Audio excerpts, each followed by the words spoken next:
What's going on? It's not very often I get excited for a game that's going to have Colt McCoy starting, but when you're on a heater, you can't wait to play the next game and just thinking, I'll never lose at DraftKings again because I'm on a heater. And if you've done this long enough, you know that's not a reality. You just get it in until the heater's over.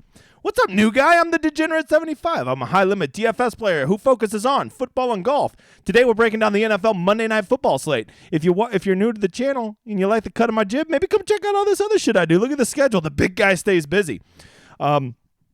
Breakdown. This is the Showdown Hoedown because we're breaking down the Showdown slate tonight for Monday Night Football, but I also do it for college football and PGA. But without further ado, let's shut the fuck up and get going. Hey, here you go. It's contest selection, new guy. This is where you're blowing your money. You see this big $15 contest? For every lineup you put in it, I want you to send me a DM and let me know, and I'm going to kick you in the nuts for every lineup you put in it. The one exception that I will always give you, if you max enter this, I'll leave you alone. But if you go toss your 10 lineups in this and you just want to have some fun tonight, shame on you, new guy. You want to go waste $150 tonight, you go right on ahead. But you know what you could do that would be so much better with that $150? Go toss it in a real GPP, like the $100 single entry, right? Go put it in there. Go put it in the $50 single entry. These are such better tournaments to play in. You don't have to hit the stone cold nuts. You're not going to be in a 270 person train. And you can really focus on your game script and pick a lineup you want. That is how you do it. If 150 is too much for you, go play the $1.20 max. These are just such better tournaments. I'll say it till I'm blue in the fucking face. And if you can't tell, the channel's growing quick. So I got new people seeing this every time. So I got to keep going over it. If you don't like it, deal with it, Bob. Hey, can't help but notice the YouTube channel almost up to 2,000. Wouldn't mind a like and more importantly a subscribe from you if you're enjoying this. And also go hop in my tournaments right down here in the description. Make sure not to hop in the one that stupid DraftKings resends out every week. Go get in this new one. First place gets a Millionaire Maker ticket that you get to build with me. We'll split 50-50. It'll be for the classic slate on Monday. Just go hop in it. No strings attached. I don't need your email. You don't get to sign up for any shit. It's just a free fun contest. Here's the one from last week. You can see my dude, Happy Town 79, fucking boat raced everybody, winning by 27 points. So me and him will be making a Millionaire Maker ticket this weekend. Happy Town, make sure you reach out to me, either on Twitter, on the YouTubes, or on my Discord, whatever one. All right, let's get to the slate. Tonight we have the 49ers and the Cardinals. Roar. And it appears as though our boy Kyler is going to be out tonight. They're expecting him not to play. I guess there is still a chance. You're definitely going to want to monitor up until this. I'll be doing a stream right beforehand, monitoring all the news. If for some reason he is going to play, or maybe he's going to play and be limited, we need to know that because that's going to dramatically change it. We'll be using Run the Sims to break this down. You can see we only have a 43-point total tonight. Where you got your one fun primetime game last night where we had an exciting game. Now we're back to fucking boring, sloggy offenses, and one of them is starting Colt McCoy and the other one's starting Jimmy Garoppolo. Great, Bob. So Cardinals are a huge underdog. The game's down in Mexico City. So that's in Mexico for all of you that are geographically challenged. Let's look at the results here, right? You would think you go input this, and you're giving the 49ers 25 as their implied total. The Cardinals are only 17. You think that the optimizer is going to love 49ers, right? Because they got the bigger team total. They're going to score more points, and more points equals more DFS points. But what if I told you the top two guys in the optimizer are Cardinals, and 3 of the top 4 are Cardinals? How could that be? That optimizer's broken. Well, let me tell you something, new guy. You're not really understanding the process here. Yes, the 49ers have a bigger total. There's a very good chance the 49ers will score more points tonight, and they will score more fantasy points. But the problem with the 49ers that you're probably not considering is they got a lot of mouths to feed, right? Their offense they have a lot of weapons, and when you have a lot of weapons, you got to feed those mouths. And so Christian McCaffrey at 11,400, yes, he seems like a smash play. He has a steady workload. He is probably going to find he'll get all the red zone rushes. He's a very appealing play, right? But there's just no way that Christian McCaffrey, Jimmy Garoppolo, Deebo Samuels, Brandon Ayuk, and George Kittle can all get there. Matter of fact, even if they did score 24 to 28 points, which the total would seem to indicate, you would be hard-pressed to even have 3 of those guys in the optimal, right? So this is why Cardinals tend to show up more, because even though the Cardinals have a smaller total, their usage is so much more concentrated, right? We know who's going to score the points for the Cardinals. It's basically going to be 4 people, right? It's going to be Colt McCoy, DeAndre Hopkins, Rondell Moore, and to a lesser extent, James Conner, and possibly you could throw in McBride, right? That's going to be their target. So because they have a smaller total, you got to ask yourself this: would I rather take a team that has a smaller implied total and play the guys that are more concentrated in their usage, or would I rather take the team with a bigger total and hope that I pick the right pieces from them, right? So this is what I'll tell you. If you're going to go with the 49ers, I just don't think you're going to want to probably play more than 3 of the big names in it, right? Don't go cram 4 big 49er names in there.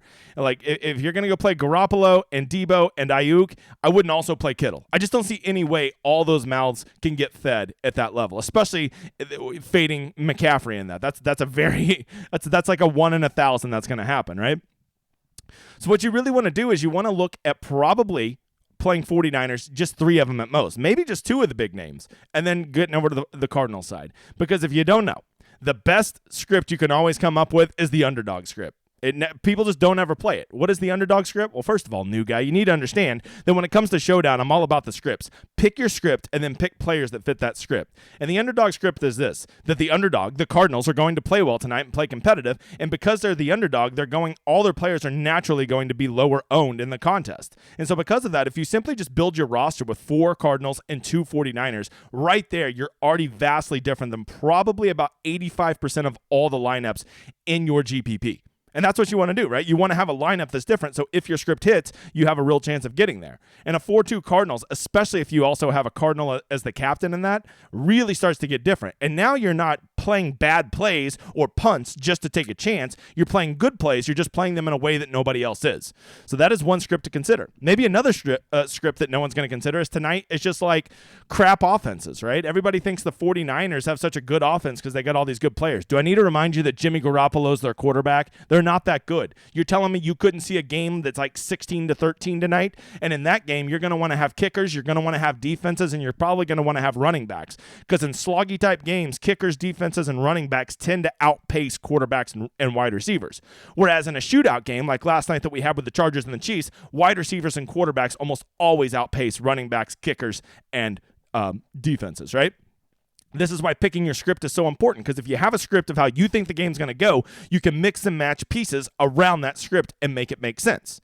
Okay? Maybe you play that the 49ers are just going to beat the brakes off of them. It's going to be 28-3 or something ridiculous like that, right? Well, in that case, you almost certainly need to run 5 49ers and run it back against 1 Cardinal, right? But I will tell you, that will probably be a very common build, is going to be 4-2 49ers or 5-1 49ers.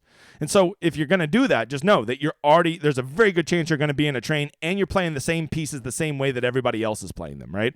I think a very common build tonight is going to be 5 49ers or 4 high-priced 49ers and then run it back with 2 cheap Cardinals, right? Trey McBride's going to be very popular, run back, and maybe Rondell Moore, right? And then you go run 4 expensive 49ers. I think that's going to be a very common build, and that's fine if you want to run it. I don't give a shit who you play. I'm just telling you, if you're really trying to get different, get some leverage on the field, maybe pick a script that is not as common. And I've already given you a couple of them, right? But it's your script. I don't give a shit what you play. You do you, boo. All right, as far as the plays, let's go over these. DeAndre Hopkins is a usage monster there. He is a very appealing play. To me, as you can see, him and Colt McCoy are showing up as the highest leverage plays on that. That is basically where you take their projected ownership, and then you look at how often they end up in the optimizer, and you want that number to be positive, right? That means that they're more likely to be in the optimal versus what people are owning them. Whereas who is the most negative? Well, it's all the 49ers, because they're going to come in way higher owned. Christian McCaffrey, Jimmy Garoppolo, the defense, the 49ers defense, George Kittle, all these guys are going to be way overowned. To me, I'm going to go ahead and just say something offensive right now. My favorite 49er tonight, Deebo Samuel. Everybody just thinks that he's kind of gotten worked out of the game. Brandon Ayuk has taken over as the new number 1 receiver. The last 4 weeks, it's undeniable he is getting more targets. And then Christian McCaffrey seems to have taken Deebo's rushing upside away. So everybody's saying, no way, he can play Deebo. Can't play Deebo. He doesn't have a role anymore. Let's not forget, it's still Deebo Samuel. He's still an electric player. All you need is one efficient game from him, or just fucking flaky Kyle Shanahan to get his shit together and realize that Deebo's one of the most electric players in the NFL and just get him the rock. And if you get that, you are getting a steal at this guy, because not only are you getting a guy with incredible upside, you're getting him at discounted ownership. He will by far be the least owned of all the big 5 49ers.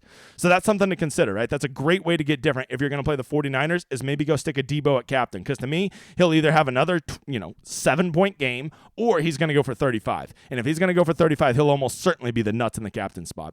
Just something to consider. Jimmy Garoppolo, the only way I'm playing Jimmy Garoppolo is with at least 2 pass catchers. He offers no rushing upside, and because of that, for him to get there, he's probably going to need to get 2 pass catchers there. I guess there is a way in which, maybe he could just get one if somebody, has like 180 yards and 2 touchdowns, but like that's just not the 49ers offense. So I don't love Jimmy Garoppolo. I would count Christian McCaffrey as a pass catcher, so if you're going to go Garoppolo, you got to put him with at least 2 of the other studs.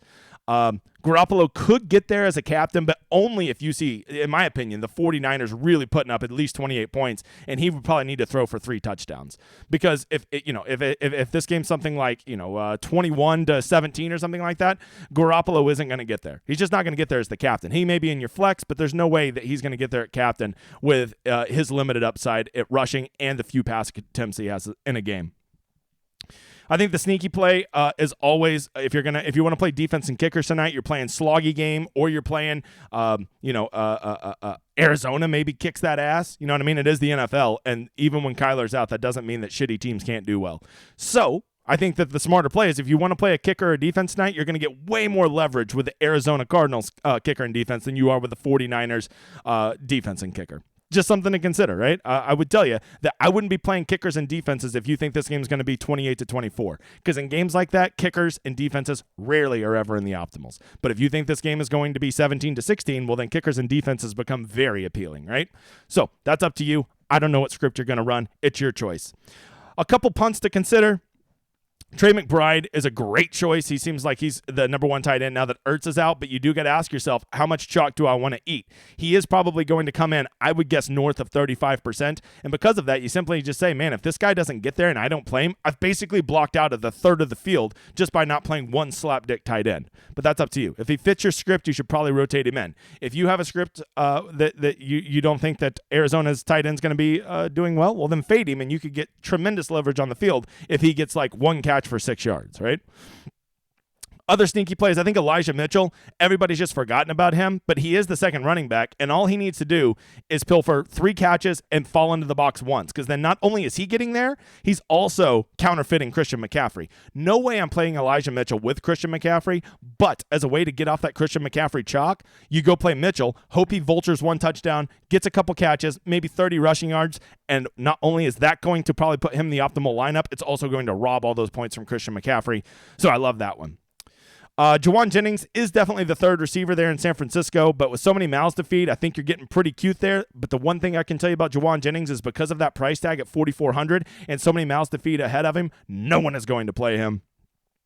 Kyle Juszczyk seems like he wins a millionaire maker for somebody once a year. I think that's getting too cute myself. And if you really want to get weird, I think his ownership is probably going to come in low. James Conner. If you're playing the Cardinals are going to win this game or the Cardinals are going to get ahead and control this game, James Conner's the nuts play because they will run him into the ground. He has very viable captain upside, and he's also a viable flex play. He catches the ball enough, he finds the end zone enough, and he's probably going to get, I would guess, about 75% of the touches out of the backfield. So because of that, that makes him very appealing. But once again, it's up to you. You got to pick your script. The script is the most important thing.